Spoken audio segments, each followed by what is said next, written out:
Now the Ukrainian armed forces have 3 more MLRS launchers that can fire 36 missiles at once. German Defense Minister Christine Lambrecht revealed the transfer of 3 Mars 2 missile systems, version of the American M270, as well as 3 more PZH-2000 self-propelled artillery units to Ukraine. She made the relevant statement during a briefing. Lambrecht also announced that this autumn Ukraine will receive from Germany the first out of 11 total IRIS-TSLM air defense systems, as well as 3 tracked armored recovery vehicles on the chassis of Leopard 2 tanks. The story behind the transfer of Mars 2 systems from Germany to the armed forces of Ukraine is one of the controversies between Kyiv and Berlin. At the beginning of June 2022, it was Germany who announced that it was ready to transfer 4 Mars 2 rocket launchers to the Ukrainian army.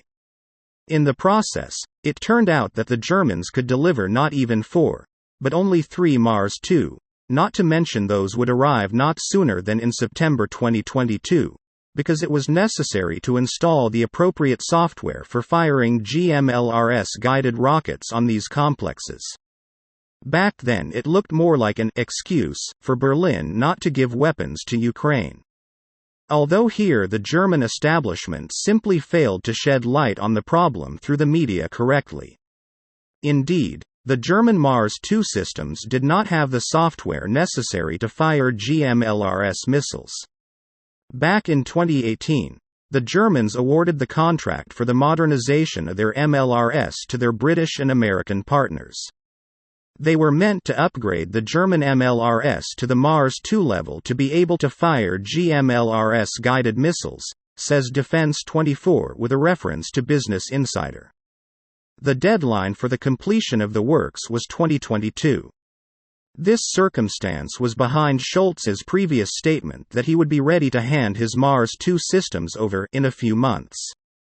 In other words, the German Chancellor essentially promised to give Ukraine a non-existent weapon system, one that Germany hadn't had yet. However, the modernization of only 20 of their M270 systems was ordered, despite having a total of 41 such rocket launchers. And it seems that the first 3 Mars 2 systems received by the Ukrainian armed forces are actually the first MLRS that were modernized under the mentioned contract. Perhaps the German authorities could have made it better with the media by openly explaining that Mars 2 was being delayed because the contractors let them down. But in that case they would have had to admit that Chancellor Scholz did not possess the real information about Germany's defense capability.